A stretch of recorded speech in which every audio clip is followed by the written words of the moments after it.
Hello and welcome back to my channel spice of your English guys. आज के sentences बहुत ही ज़्यादा important हैं। ये वो सारे सेंटेंस हैं जो आपने डेली लाइफ में यूज़ करते हैं।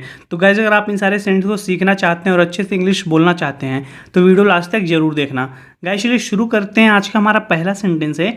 यहाँ पे ये बोल रहे कि मुझे खून देखने में कोई ऐतराज़ नहीं है। तो गाइस ये किसी से झगड़ा कर लेती है, अपने भाई को बुलाती है उसे मारने के लिए। तब इसका भाई बोलता है तुम यहाँ से जाओ। तब ये बोल रही कि मुझे खून देखने में कोई ऐतराज़ नहीं है। आई don't mind the sight of blood. I don't mind the sight of blood. मुझे खून देखने में कोई ऐतराज़ नहीं है। गाइज साइट ऑफ का मतलब होता है कि देखने की क्षमता, to ability to see. I don't mind the sight of blood यानी कि मुझे खून देखने में कोई ऐतराज़ नहीं है। आई don't mind the sight of blood. तुम अपना मुंह बंद रखो सैंडी, कोई तुमसे बात नहीं कर रहा है। Shut your mouth Sandy, no one is talking to you. Shut your mouth Sandy, no one is talking to you. तुम अपना मुंह बंद रखो सैंडी, कोई तुमसे बात नहीं कर रहा है। No one is talking to you. आगे गाइज ये बोल रहा है कि चले जाने का यह तुम्हारा आखिरी मौका है। It's your last chance to walk away. It's your last chance to walk away. चले जाने का यह तुम्हारा आखिरी मौका है। गाइज वॉक अवे का मतलब होता है कि चले जाना। जैसे आप किसी चीज़ में इन्वॉल्व हो तो आप वहाँ से पीछे हट जाते हो, तो वहाँ पे बोलते हैं वॉक अवे। या आप ऐसे भी बोल सकते हो गाइज कि वॉक अवे का मतलब पीछे हटना या किसी चीज़ से बाहर निकलना। किसी चीज़ से बाहर निकलने का मतलब है कि कोई चीज़ में अगर आप इन्वॉल्व थे उसमें से आप बाहर आ गए। जैसे कोई डील उल हुआ, उस डील से आप बाहर निकल गए, वॉक अवे हो गए। तो गाइज वहाँ पे आप वॉक अवे का यूज कर सकते हो, या वॉक अवे की जगह आप वॉक ऑफ का भी यूज कर सकते हो। वॉक ऑफ यानी कि to stop being involve in a situation. किसी सिचुएशन से अपने आप को बचाना, मतलब उस इन्वॉल्व होने से बचना, अपने आप को रोकना। To stop being involve in a situation, वहाँ पे गाइज आप वॉक अवे का यूज़ कर सकते हैं या आप वॉक ऑफ का यूज़ कर सकते हैं। तो यही ये बोला कि it's your last chance to walk away. चले जाने का यह तुम्हारा आखिरी मौका है। गाइज एक और फ्रेजल वर्ब होता है, इसको बोलते हैं वॉक आउट। वॉक आउट का मतलब होता है कि किसी को छोड़कर जाना, यानी कि किसी रिलेशनशिप में किसी को छोड़कर जाना। अब जैसे मैं बोलूँ कि she walked out on Rahul. Guys walk out के बाद जो प्रीपोजिशन लगता है वो ऑन लगता है। She walked out on Rahul यानी कि वह राहुल को छोड़कर चली गई। She walked out on Rahul. How could she walk out on her kids, यानी कि वो अपने बच्चे को छोड़कर कैसे जा सकती है। How could she walk out on her kids.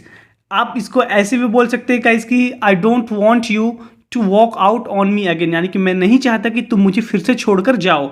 I don't want you to walk out on me again. तो इस तरीके से गाइज आप वॉक ऑफ, वॉक अवे या वॉक आउट का यूज कर सकते हैं। वॉक अवे किसी सिचुएशन से इन्वॉल्व होने से बचना या उस सिचुएशन से बाहर निकलना। वॉक अवे और वॉक ऑफ दोनों का मतलब एक है, और वॉक आउट का मतलब होता है कि किसी रिलेशनशिप को तोड़ना। आगे देखते हैं गाइज। मैं जाने से पहले उससे मिलना चाहता हूँ। I want to see her before I go. I want to see her before I go. मैं जाने से पहले उससे मिलना चाहता हूँ। तब ये बोलेगी कि आपको मुझसे एक वादा करना होगा। You have to make me a promise. You have to make me a promise. आपको मुझसे एक वादा करना होगा। गाइज आप इसको ऐसे बोल सकते हैं कि you have to give me your word. You have to give me your word यानी कि आपको मुझसे एक वादा करना होगा, या you have to make me a promise.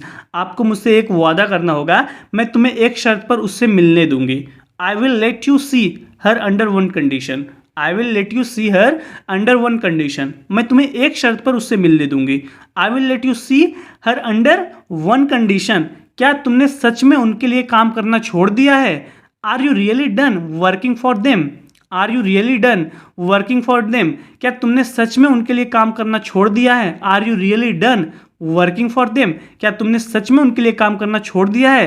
तब ये बोलते गाइस कि मुझे बहुत पहले छोड़ देना चाहिए था। I should have left a long time ago. I should have left a long time ago. मुझे बहुत पहले ही छोड़ देना चाहिए था। I should have left a long time ago. मैंने आज तक कोई केस नहीं हारा है। I have never lost a case till date. I have never lost a case till date. मैंने आज तक कोई केस नहीं हारा है। I have never lost a case till date. मैं एक गलती की। I made one mistake. I made one mistake. मैं एक गलती की। आई मेड वन मिस्टेक और इतनी बड़ी समस्या में फंस गई। And ended up in such a mess. And ended up in such a mess और इतनी बड़ी समस्या में फंस गई। And ended up in such a mess. तुम स्कूल छोड़कर मुझे बताने के लिए आई हो कि मैं भूत हूँ। तो गाइज इससे पूछ रही कि tell me you bunk school and came all the way to tell me I am a ghost, यानी कि मुझे बताओ कि तुमने स्कूल छोड़कर मुझे ये बताने के लिए आया कि मैं भूत हूँ। Tell me you bunk school and you came all the way to tell me I am a ghost, यानी कि यू बंक स्कूल यानी कि तुम स्कूल छोड़कर, and came all the way to tell me I am a ghost, और I मुझे बताने के लिए कि मैं भूत हूँ। क्या आप मेरी माँ को खोजने में मेरी मदद करोगी? Will you please help me find my mother? Will you please help me find my mother? क्या आप मेरी माँ को खोजने में मेरी मदद करेंगी? Will you please help me find my mother? तब ये बोल रही कि अगर मैं भूत हूँ तो तुम्हारी मदद कैसे कर सकती हूँ? How can I help you out if I am ghost? How can I help you out if I am ghost? अगर मैं भूत हूं तो तुम्हारी मदद कैसे कर सकती हो? तो यहाँ पे गाइज गोस्ट में एक चीज ध्यान रखना गाइज, एच साइलेंट रहता है यहाँ पे, इसको घोस्ट नहीं बोलोगे आप, गोस्ट बोलोगे। How can I help you out if I am ghost? अगर मैं भूत हूं तो तुम्हारी मदद कैसे कर सकती हूं? सुनो, मुझे लगता है शायद हमारी प्रेम कहानी के बारे में बा को शक है। लिसन, आई थिंक बा might be aware of our love story. Listen, I think बा might be aware of our love story. सुनो, मुझे लगता है कि शायद हमारी प्रेम कहानी के बारे में बा को शक है। लिसन, आई थिंक बा might be aware of our love story. कुछ करने की जरूरत है। Something needs to be done. Something needs to be done. कुछ करने की जरूरत है। Something needs to be done. मैं अपने कमरे में जा रही हूँ, मेरा पीछा मत करो। I am going to my room, don't follow me. I am going to my room, don't follow me. यह चेहरा आज तक किसी ने देखा नहीं। No one has seen this face till date. No one has seen this face till date. यह चेहरा आज तक किसी ने देखा नहीं है। No one has seen this face till date. ना ही मैंने आज तक कभी किसी पर इतना भरोसा किया है। Neither have I ever trusted any one so much till date. Neither have I ever trusted any one so much till date. ना ही मैंने आज तक कभी किसी पर इतना भरोसा किया है। ये बोल रहा है गाइस कि no one has seen this face till date, यानी कि यह चेहरा आज तक किसी ने देखा नहीं है। अपने बारे में बात कर रहा है कि मेरा चेहरा आज तक किसी ने देखा नहीं है। No one has seen this face till date. ना ही मैंने आज तक कभी किसी पर इतना भरोसा किया है। Neither have I ever trusted any one so much till date. Neither have I ever trusted any one so much till date. ना ही मैंने आज तक कभी किसी पर इतना भरोसा किया है। तुम्हें मेरी परछाई ही नहीं, आईना बनना है मेरा। You have to not only be my shadow but also my reflection. You have to not only be my shadow but also my reflection. तुम्हें मेरी परछाई ही नहीं, आईना बनना है मेरा। You have to not only be my shadow but also my reflection. तुम चाहो तो मेरी जान ले सकते हो।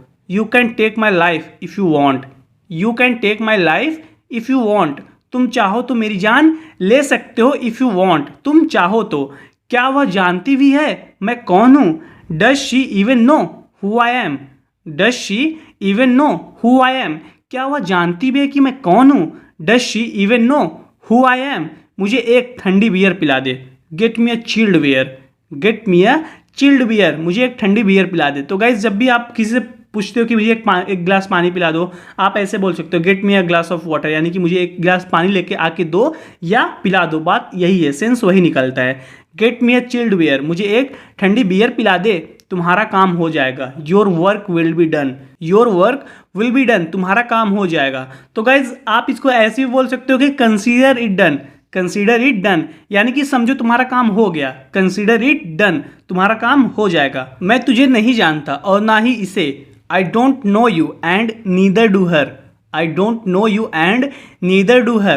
मैं तुझे नहीं जानता ना ही इसे। I don't know you and neither do her. इसे बचाने में मेरा कोई फ़ायदा नहीं है। I have no interest in saving her. I have no interest in saving her. इसे बचाने में मेरा कोई फ़ायदा नहीं है। तो गाइस इस लड़की के पीछे कुछ गुंडे पड़ जाते हैं, तो वही ये बोल रहा है कि मैं तुझे नहीं जानता ना ही इसे। I don't know you and neither do her. I have no interest in saving her. इसे बचाने में मेरा कोई फ़ायदा नहीं है और तुम्हारी हड्डियाँ तोड़ने में मेरा कोई नुकसान नहीं है। And I have nothing to lose in breaking your bones. And I have nothing to lose in breaking your bones. और तुम्हारी हड्डियाँ तोड़ने में मेरा कोई नुकसान नहीं है। तू हमें जानता नहीं इसलिए वार्निंग दे रहे हैं तुझे हम। We are warning you only because you don't know us. We are warning you only because you don't know us. तू हमें जानता नहीं, इसलिए वार्निंग दे रहे हैं तुझे हम। We are warning you only because you don't know us. तब ये बोलता है कि फिर तो जरूर पिटेगा तू। Then you will certainly end up with broken bones. Then you will certainly end up with broken bones, फिर तो जरूर पिटेगा तू। कहने का मतलब है गाइस कि तुम जब यहाँ से जाने लगोगे तुम्हारा हड्डी टूटी हुई होगी। Then you will certainly end up with broken bones, यानी कि जो लड़ाई खत्म होगी तो तुम्हारी हड्डियाँ जरूर टूटी होगी। Then you will certainly end up with broken bones, फिर तो जरूर पीटेगा तू। हम तुझे नहीं छोड़ेंगे। We won't spare you. We won't spare you, हम तुम्हें नहीं छोड़ेंगे। We will not spare you. Spare का मतलब होता है कि छोड़ना, या आप बोल सकते हो फ्री। स्पेयर टाइम यानी कि फ्री का टाइम। तो स्पेयर का मतलब कई जगहों पे यूज कर सकते हैं। या तो स्पेयर का मतलब होता है आई वोंट स्पेयर यू, मैं तुम्हें छोड़ूंगा नहीं, मैं तुम्हें बख्शूंगा नहीं। अगर आपको बोलना है कि आई हैव स्पेयर टाइम, यानी कि मेरे पास खाली समय है, तो वही ये बोल रहा है कि हम तुम्हें नहीं छोड़ेंगे। We won't spare you, we will not spare you. कोशिश भी मत करना, जिंदा रहोगे। Don't even try, you will live longer.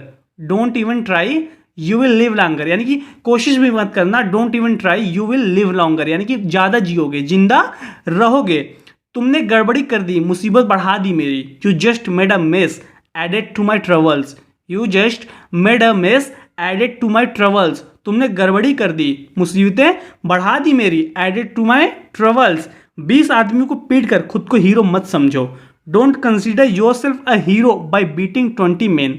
Don't consider your self a hero by beating 20 man, यानी कि 20 आदमियों को पीट कर खुद को हीरो मत समझो।